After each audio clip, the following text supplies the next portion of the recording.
Literacy വേൾഡിലേക്ക് ഏവർക്കും സ്വാഗതം. ഇന്ന് ജൂലൈ 10. ഉറൂബ് എന്ന തൂലികാ നാമത്തിലൂടി മലയാള സാഹിത്യ ലോകത്ത് നിറസാന്നിധ്യമായിരുന്ന PC കുട്ടിക്കൃഷ്ണന്റെ ഓർമ്മദിനം. മലപ്പുറം ജില്ലയിലെ പൊന്നാനിക്കടുത്തുള്ള പള്ളിപ്പുറം ഗ്രാമത്തിൽ പരുത്തുള്ളി ചാലപ്പുറത്ത് കരുണാകരമേനോന്റെയും പാറുക്കുട്ടിയമ്മയുടെയും മകനായി 1915 ജൂൺ 8 PC കുട്ടിക്കൃഷ്ണൻ എന്ന ഉറൂബ് പൂജാതനായി. ആകാശവാണിയിൽ ഉദ്യോഗസ്ഥനായിരിക്കെ 1952 സഹപ്രവർത്തകനായിരുന്ന K രാഘവനെ കുറിച്ച് മാതൃഭൂമിയിൽ എഴുതിയ ലേഖനത്തിലൂടെ ഉറൂബ് എന്ന തൂലികാനാമം ആദ്യമായി സ്വീകരിച്ച PC കുട്ടിക്കൃഷ്ണൻ ക്ലർക്കായും അധ്യാപകനായും പത്രപ്രവർത്തകനായും എഴുത്തുകാരനായും മലയാള മനോരമയുടെ പത്രാധിപരായും വ്യത്യസ്ത മേഖലകളിൽ വിരാജിച്ചു. യൗവനം നശിക്കാത്തവൻ എന്നർത്ഥം വരുന്ന ഉറൂബ് എന്ന അറബി വാക്കിലൂടെ മലയാള സാഹിത്യരംഗത്ത് പ്രസിദ്ധനായ PC കുട്ടിക്കൃഷ്ണൻ മലബാറിലെ സാമൂഹ്യ രാഷ്ട്രീയ കുടുംബ ബന്ധങ്ങളിൽ വന്നുകൊണ്ടിരുന്ന മാറ്റങ്ങൾ സ്വതസിദ്ധമായ ശൈലിയിൽ ഭാവനാപൂർണമായി സാഹിത്യരചനയ്ക്കുള്ള വിഷയമാക്കി മാറ്റി.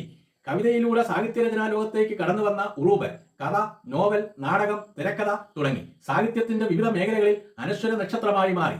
സ്ത്രീകളുടെ മാനസിക സംഘർഷങ്ങളെയും സാമൂഹ്യ ജീവിത യാഥാർത്ഥ്യങ്ങളെയും അഗാധമായ ഉൾക്കാഴ്ചയോടെ ഭാവനാപൂർണമായി ഉമ്മാച്ചുവിലൂടെ അവതരിപ്പിച്ച ഉറൂബ് മലബാറിലെ സംഭവവിപുലമായ രാഷ്ട്രീയ സാമൂഹ്യ മുന്നേറ്റങ്ങളുടെ പശ്ചാത്തലത്തിൽ 3 തലമുറകളുടെ കഥ സുന്ദരികളും സുന്ദരന്മാരും എന്ന നോവലിലൂടെ വരച്ചു കാട്ടുന്നു.